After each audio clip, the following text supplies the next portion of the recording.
I mentioned in this chapter both Tory Lanez and Nas for their NFT album and song involvement, and it's just sort of a quick reference, more or less, to point out that under the guise of promoting, particularly Tory Lanez initially when he did his, uh, promoting his work and his effort as again a revolutionary conquering of the music industry, and people talking about how now everybody can Nas is creating NFT or sales of his album and songs, and people can now participate in the revenue sharing of the royalties, and this is going to be great for artists, it's going to be great for consumers and all this.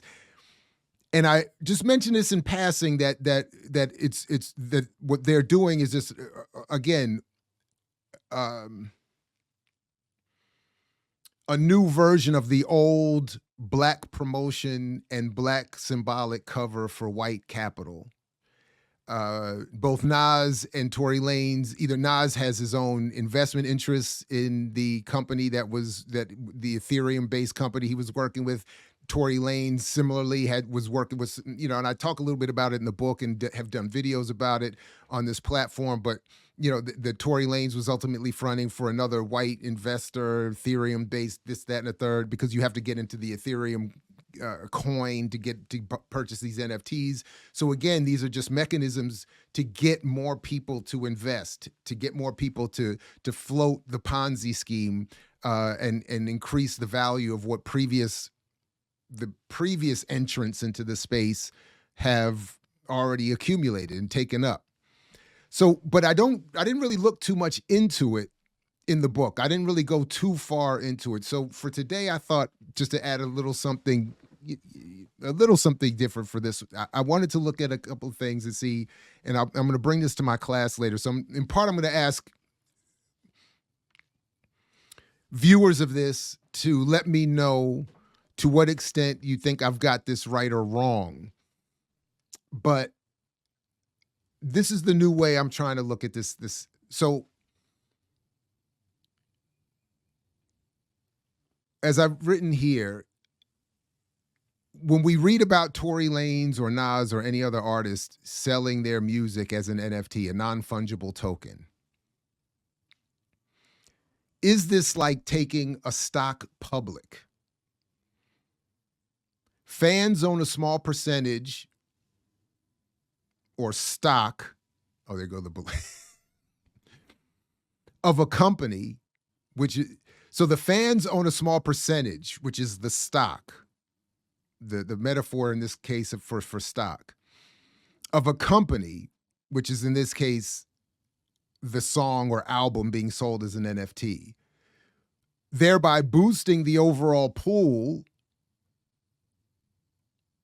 whose overall ownership is still the small group at the top who actually own the bulk of the stock or shares of that NFT. So when Nas takes his song, so when Nas takes his song a couple of years ago, Ultra Black, public. Well, what I'm saying public by selling it as an NFT. And people are saying this is Nas revolutionizing the industry. This is Nas creating, revenue sharing for artists and for. So there are three levels in which you could have done this, or that you still, I guess, could do this. At the gold level, you buy at the initial price, or the stock price, as I'm calling it, is $50. At the platinum level, it's $250. At the diamond level, it's $4,999. If you come in at the diamond level, you get 10 tokens. Or is that, no, I'm sorry, I think there are a total of 10 of these that were being sold or are being sold. And then you get from that 2.14% of the royalties generated from streams of the Ultra Black song. So for $5,000, you get 2% of the royalties for the streams of this song. Okay. And to confirm that, I looked up this. I'll share this story here. So I hope that's making sense. But this may. So when Nas dropped his NFT songs, that is for the first drop, Ultra Black, there were 760 tokens available at those three price tiers.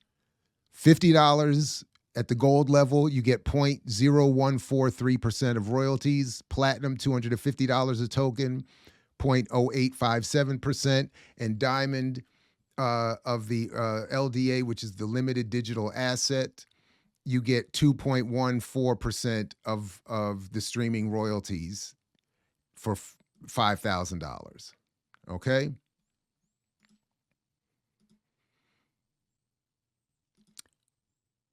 But then I also looked up the streaming rates.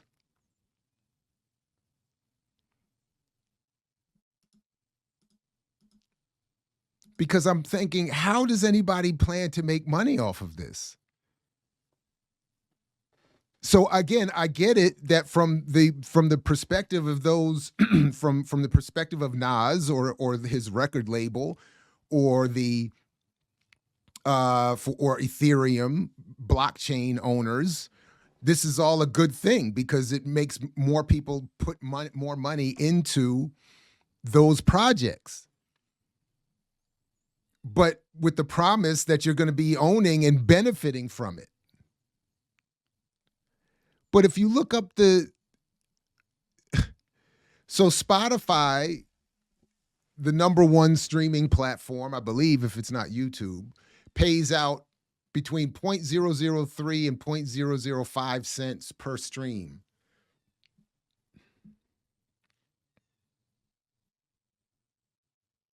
YouTube about 0.008. So long story short, and I'm happy to be checked on this, I did the math, and I should definitely be checked on this.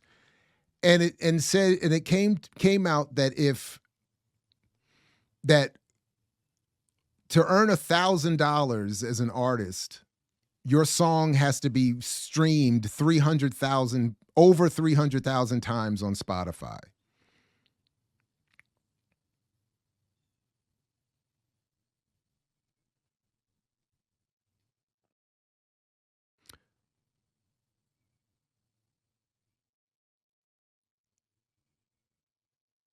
So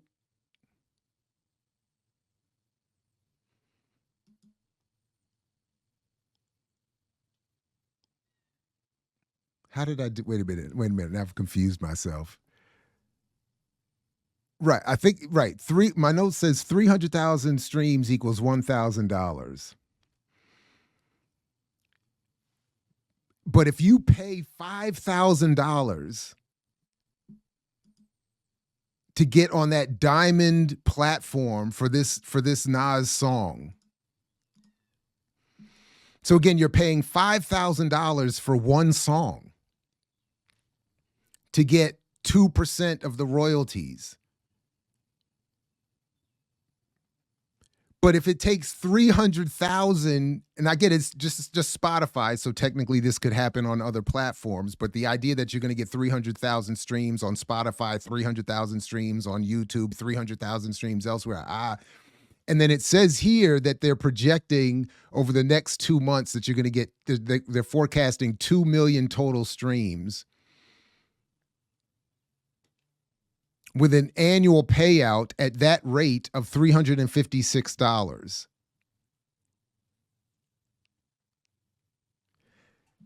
Where is the value in that? So if it streams over the next 12 months 2 million times and you've paid $5,000, you will then earn $356 back on those royalties. Even if it did that, how many years is this song going to stream 2 million times? So in other words, if I'm not mistaken, this is a complete an absurd scam, even at the gold level of $50, where over a $2 million stream 12-month period, you're going to earn $2.38. But you will have paid $50 for one song. I gotta be tripping, right? This is too much of a scam, and it's too obvious, right? So I'm gonna go in the chat in a second, and I'm gonna see a whole bunch of messages saying how I've missed it and I'm wrong. I know you're gonna be polite and friendly about it, but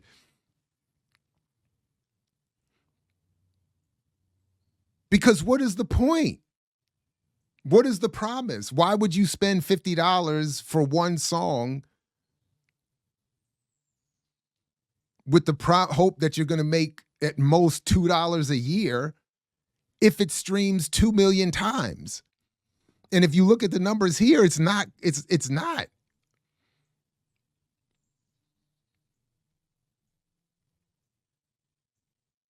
161,000 streams in the last 30 days, and it was released 3 years ago. I don't know. And you need 300,000 streams just to get $1,000 on Spotify.